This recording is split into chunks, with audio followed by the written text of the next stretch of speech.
Guten Morgen, Bitcoin. Today is Saturday, September 23rd, 2017. My name is Thomas Hunt, and here's what's happening today in Bitcoin. The price of Bitcoin was up 5.27% in the last 24 hours, with a last of 37.31, a high of 37.82, and a low of 35.27. Our top story. Strategist predicts Bitcoin digital currency trading volume will soon surpass Apple's. This is exciting news for Bitcoin trading and Ethereum and all the others, saying that Bitcoin trading volume and current cryptocurrency in general has passed 3 billion a day on average, and it will soon likely surpass Apple's $4 billion daily trading volume. They again don't know if digital currency will thrive, but it just keeps going up. Bitcoin developers reveal roadmap for Dandelion privacy project. It sounds like a really interesting project. Was originally sent to the woodshed by Greg Maxwell, but they came back and they might have fixed some of the problems that Mr. Maxwell found. The idea comes from the plan to split the transaction into the stem and the fluff. The stem is the transaction itself, while the fluff is an obfuscation method that occurs after the fact. This could allow Bitcoin to be sent more privately. Cool project. Bitcoin is like Tulipmania, says ECB Vice President. Yet another slam from the old world of finance against the new world of Bitcoin. I thought we'd left good old tulips behind. I thought it was a bit of a novelty when we started in 2013. I was one of the few people that knew about the tulips thing and the Federal Reserve and all the other stuff. But now everybody's into tulips. And I can tell you, once again, I went to the tulip market just about 2 days ago, and tulips still cost money. I don't know if you're aware of that. They never went to zero. So just another ridiculous claim, this time from the ECB, the European Central Bank. And the article even says it echoes the words of JP Morgan Chase, Jamie Dimon. We all know the Gandhi quote, and we all know that we've entered into the new part of it. First they fight, first they ignore you, then they fight you, then you win. Something like that, maybe with another line. Radical Academy. Amir Taaki's new hacker team is spreading Bitcoin in Syria. I saw a little bit of Amir's demonstration at the Breaking Bitcoin conference, and it was really interesting. He talked about Eric S. Raymond, Richard Stallman, the beginning of open source, and then at the end he talked about Bitcoin and kind of a cryptocurrency that may have lost its way, with many of the developers disagreeing with the businessmen. Amir wants to raise funds to start a hacker academy. He wants 5 incredible hackers. Now he wants 20 incredible hackers. And he has a strange plan to build a payment system in Syria based upon paper wallets and Bitcoin. So best of luck to Amir. Always fun to have him back in Bitcoin. And as a special bonus today, we're joined by Jimmy Song, all the way from Texas. Jimmy, what's been going on in Bitcoin? Well, lots been going on. I don't know if you guys caught my show Off Chain on Thursday. We had Charlie Lee, Dave Collins, and Jake. I can't pronounce his last name, but the three of them showed us how cross-chain atomic swaps work without Lightning or SegWit. And in fact, Charlie demonstrated for us how you can swap between Litecoin and Decred. And this is obviously possible also with Bitcoin and possibly Bitcoin Cash and Vercoin and a bunch of other coins. This will allow sort of large over-the-counter transactions to be made, without Lightning, just sort of doing it with, you could sign it with cold storage or something like that. It has a lot of applications. I have an article coming out on Monday on this, but that seems to be an interesting development. I just want to make it clear right now that this isn't anything particularly new. I think ever since Check Lock Time Verify, this was possible. It's just that they made a tool for it, and cross-chain atomic swaps are being done sort of with strangers on Twitter at this point, which is kind of interesting. This provides a lot more liquidity, and it could eventually make for exchanges where you can keep custody of your coins and just transfer as needed, and that would be a lot better than sort of trusting an exchange with all your coins and being at risk of some sort of somebody else having custody of the coins. So this would provide an alternative even to privacy exchanges like Shapeshift, where you don't even have an account, you just send your coins. Instead, they could do a cross-atomic swap and trade Bitcoin for Litecoin or Litecoin for Bitcoin, right? Yes, yes. And in fact, I imagine exchanges will move more towards sort of an order book type thing.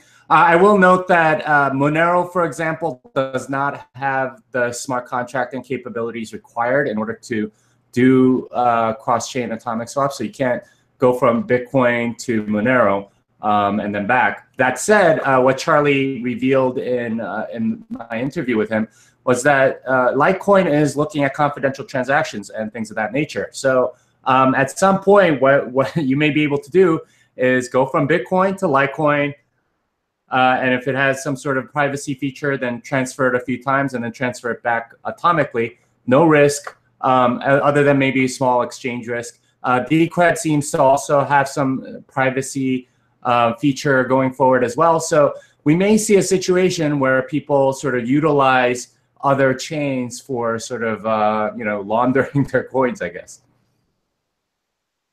All right, and as another special bonus today, we're also joined by Tone Vase. How's it going, Tone? Hey, what's up, guys? Can you hear me? Yep, we can hear you. Awesome. I'm walking through the streets of London.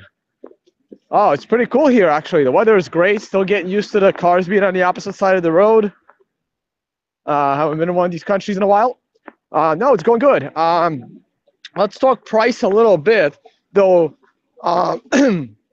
Jimmy, you didn't mention the Bcash thing. I mean, they've been more profitable, but nobody cares. This is awesome. But all right, let's talk price. You're a lot of motorcycles right here. Yeah, can you hear me? Yep, go ahead, Tone. All right, sweet. I'm assuming you have my chart up. And so basically, a couple of days ago, I tweeted out that Bitcoin needed to break a couple of major points at the $4,100 mark. If it could have gotten above 4,100 and it finished the day above 4,100, I would have been massively bullish to 5,000 and beyond. When that didn't happen, things were starting to get a little scary. In my video, just the other day, I believe yesterday, I said that it was during the video when Bitcoin was about 3,500. I said if we fall any lower, it goes into a danger zone, and then shit's gonna get ugly once it gets anywhere near 3,000, because 3,000 will not hold Bitcoin again. It looks like we're starting to go back up. Now we're back to 37, 3,800. The 4,100 area did not go away. It's still there.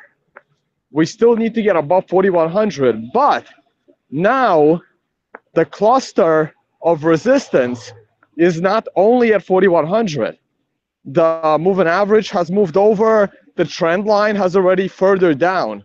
So now, instead of all resistance being at 41, those 3 points of resistance have now spread out between 3,900, 4,000, and 41, 4,000, and 39. So now you just have, every $100 is another resistance point. So now you're waiting for each one of them to get broken one by one. I'm still a little more bullish than bearish right now. And hopefully we can close above 41, and then we still go to new highs this year. If not, well, we'll talk about that maybe next time. All right, let me show you London, guys. Let me show you guys London. Your video is not on, Tom.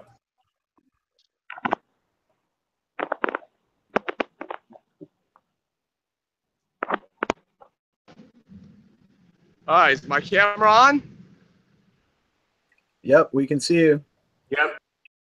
There we go. I'm like in a boring part now. There you go. You guys can see it right there. It's like my path. Yeah, that's some cool Bitcoiners out here. It's been great. Was out partying last night. Your buses are huge here.